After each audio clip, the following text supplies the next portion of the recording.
नमस्कार विद्यार्थी मित्रों। प्रश्न पत्रिका लिखने से पहले कुछ स्पष्ट सूचनाएं दी गई है, वो पढ़ लेना है। उसके बाद गद्य विभाग 20 अंकों के लिए है, जिसमें प्रश्न पहला है, निम्नलिखित गद्यांश पढ़कर दी गई सूचनाओं के अनुसार कृतियाँ कीजिए। 8 अंकों के लिए यह पद्यांश हमें दिया गया है। जो पद्यांश पढ़कर उसके नीचे जो कुछ प्रश्न दिए गए हैं उसके उत्तर इन पद्यांश में खोजकर हमें लिखने हैं। जिसमें पहला प्रश्न है, आकृति पूर्ण कीजिए। चित्तौड़गढ़ में स्थित दर्शनीय स्थल। चित्तौड़गढ़ के दर्शनीय स्थलों के बारे में उनके नाम वहाँ पर हमें 4 नाम लिखने हैं। वही दूसरा प्रश्न है, बाशिंदों के गुण। महाराणा कुंभा ने इन पर विजय पाया। इन प्रश्नों के उत्तर ऊपर दिए गए गद्यांश में से खोजकर हमें लिखने हैं। और आखिरी में स्वमत लिखना है कि पर्यटन स्थलों की स्वच्छता कैसे रखें, इस विषय पर अपने विचार लिखने हैं। प्रश्न पहला आ है, वहाँ पर भी हमें गद्यांश दिया गया है, वही गद्यांश हमें पढ़ना है। गद्यांश पढ़ने के बाद गद्यांश के नीचे दिए गए प्रश्न है, जिसमें पहला प्रश्न है, संजाल पूर्ण कीजिए। पृथ्वी पर फैल रही बीमारियाँ। तो कुल पृथ्वी पर 4 बीमारियों के नाम हमें लिखने हैं। वहीं पर दूसरा प्रश्न है, चिकित्सा शास्त्र में पिछड़े होने का कारण और चमड़ी पर इनका कोई प्रभाव नहीं पड़ता।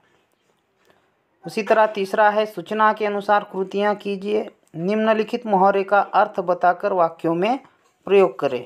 नामो निशान मिटना। निम्नलिखित शब्दों के लिए गद्यांश में आए अनमोल शब्द लिखो। तो स्वमत भी लिखना है। तो इन सब प्रश्नों के उत्तर हमें गद्यांश में से खोजकर लिखने हैं।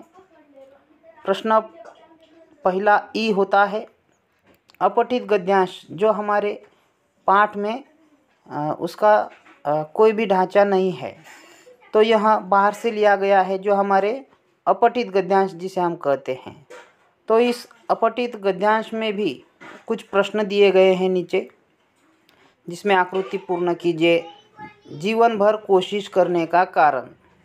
तो इन प्रश्नों का उत्तर हमें इस गद्यांश में से खोजकर लिखना है। तो अच्छी तरह से गद्यांश को हमें पढ़ना चाहिए और पढ़ने के बाद उसके उत्तर हमें लिखने चाहिए।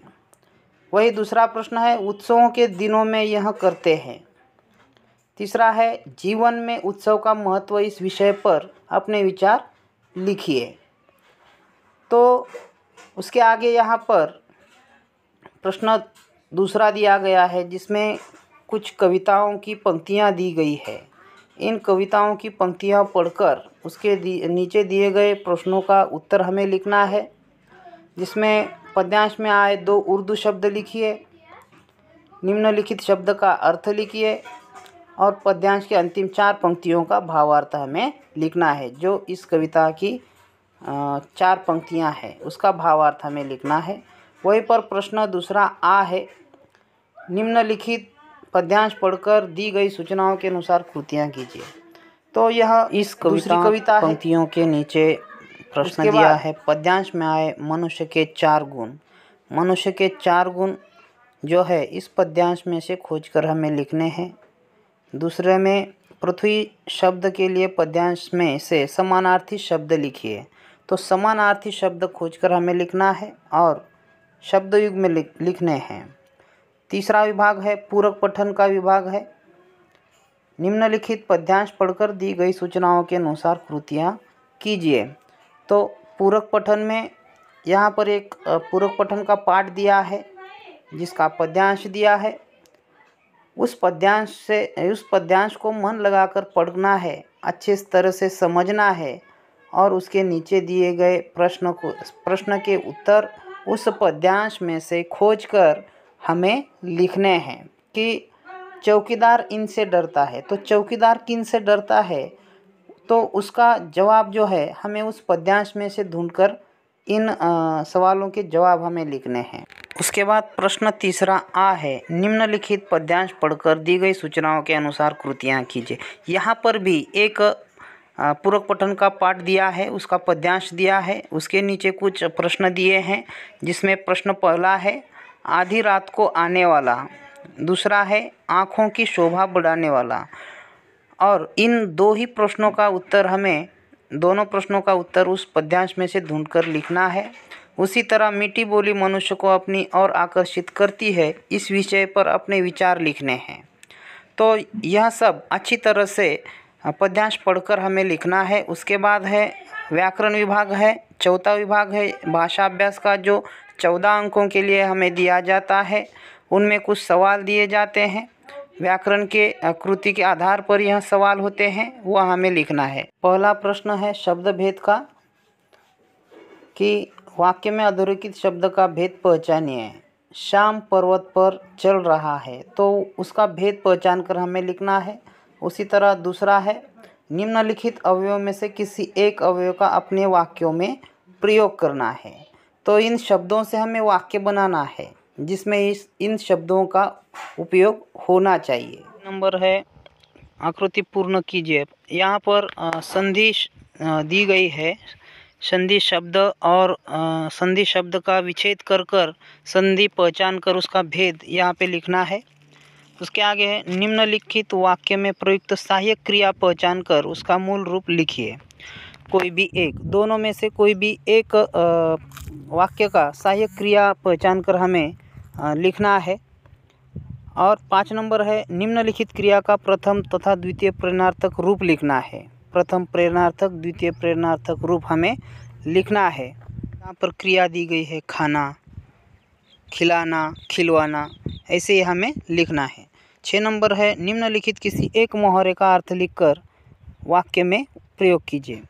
2 मुहावरे दिए गए हैं, उनमें से एक मुहावरे का अर्थ लिखकर वाक्य में प्रयोग करना है, अर्थ लिखकर।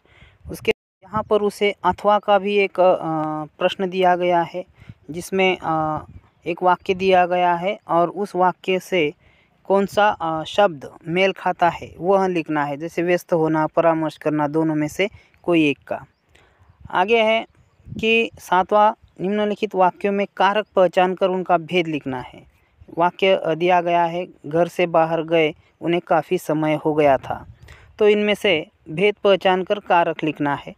8 नंबर है उचित विराम चिन्हों का प्रयोग करके वाक्य को पूरा करना है। मैं कहाँ से पैसे दूं, इसमें विराम चिन्ह लगाकर यह वाक्य हमें पूर्ण करना है। 9 नंबर है काल परिवर्तन। 2 वाक्यों का काल परिवर्तन हमें करना है। पहला है मैं परिवार के साथ सैर के लिए गया, तो इस वाक्य को हमें अपूर्ण वर्तमान काल में लिखना है। उसी तरह दूसरा है नयन मुंबई चली गई, इसे सामान्य भविष्य काल। इसी तरह तीसरा वाक्य है, तो किन्हीं तीनों वाक्यों में से 2 वाक्यों का हमें काल यहाँ पर हमें लिखना है। जैसे दिया गया है उसी की तरह उस सूचना का पालन हमें करना है। और आगे का प्रश्न है 10 नंबर वाक्य रचना के अनुसार वाक्य भेद पहचानिए, कि वाक्य के भेद पहचान कर हमें यहाँ पे लिखना है। किन्हीं 2 वाक्यों के भेद पहचान कर लिखना है। आखिरी में 11 नंबर में 3 वाक्य दिए गए हैं, 3 में से किन्हीं 2 वाक्यों को शुद्ध करके लिखना है। जैसे मैंने सड़न रोग की अध्ययन कर ली, मैं आपके साथ चलेगा, जूलिया तुमने कितनी छुट्टी ले लिया है। तो इन्हीं में से किन्हीं 2 वाक्यों को शुद्ध रूप से हमें लिखना है। 4 अंकों के लिए यह प्रश्न होता है। आगे है रचना विभाग, 5वां नंबर। प्रश्न 5वां सूचना के अनुसार कृतियाँ कीजिए। तो अब इसमें हमें पत्र लेखन दिया गया है। किन्हीं 2 पत्र लेखन यहाँ पर हमें दिए गए हैं, एक औपचारिक एक अनौपचारिक। इनमें से दोनों में से कोई भी एक पत्र हमें लिखना है। तो यह प्रश्न 5वां पहला प्रश्न है। उसके बाद दूसरा है जो अथवा का स्वरूप दिया गया है, अनौपचारिक पत्र जिसे हम कहते हैं। बाद में 2 नंबर है नीचे परिच्छेद पढ़कर उस पर आधारित 4 प्रश्न तैयार करने हैं।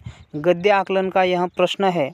इस गद्य आकलन में एक परिच्छेद दिया गया है और उन परिच्छेदों में से 4 प्रश्न बनाने हैं, लेकिन उनके उत्तर हमें लिखने नहीं है। सिर्फ 4 प्रश्न बनाकर हमें लिखना होता है, जिनके उत्तर एक एक वाक्य में हो। तो सिर्फ प्रश्न ही बनाना है, बहुत से छात्र प्रश्न बनाकर उत्तर लिखते हैं, लेकिन हमें यहाँ पर उत्तर नहीं लिखना है, सिर्फ प्रश्न ही लिखने हैं। इसलिए ध्यानपूर्वक पढ़कर एक वाक्य में जो प्रश्न है वह लिखना है। उसके बाद आ में है पाठशाला, यानी कि वृत्तांत लेखन करना है। जो नीचे कुछ शब्द दिए गए हैं उन शब्दों से वृत्तांत अथवा अब और का प्रश्न दिया गया है अथवा का कहानी लेखन।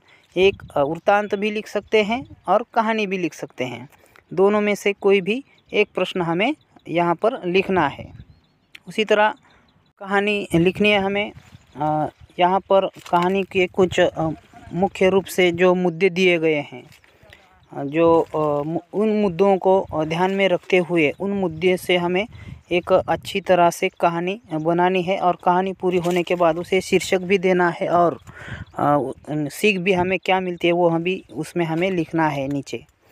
उसके बाद है 2 नंबर, दीपावली के शुभ अवसर पर यश मोबाइल शॉपी की तरफ से मोबाइल के लिए आकर्षक ऑफर्स के लिए विज्ञापन तैयार कीजिए। तो अब यहाँ पर हमें विज्ञापन तैयार करना है। विज्ञापन तैयार करने से पहले हमें चौकोन बनाना है, और चौकोन में ही विज्ञापन हमें करना है।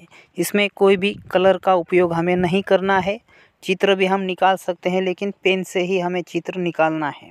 किसी भी कलर का उपयोग इस विज्ञापन में हमें नहीं करना है, और आकर्षक विज्ञापन, कम से कम शब्दों में आकर्षक विज्ञापन हमें बनाना है।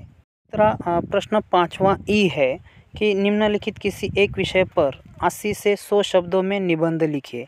तो निबंध लिखने के लिए यहाँ पर 3 विषय दिए गए हैं, तो 3 में से किन्हीं एक विषय पर हमें निबंध लिखना है। तो इसी तरह कक्षा 9वीं की यहाँ 80 अंकों की प्रश्न पत्रिका हमारी तैयार हो चुकी है, आपको पसंद आएगी। और जैसे आपको ऐसे वीडियो अच्छे लगे तो लाइक और सब्सक्राइब करने के लिए भूलना नहीं है। धन्यवाद। ऐसे वीडियो आपके लिए पेश होते हो।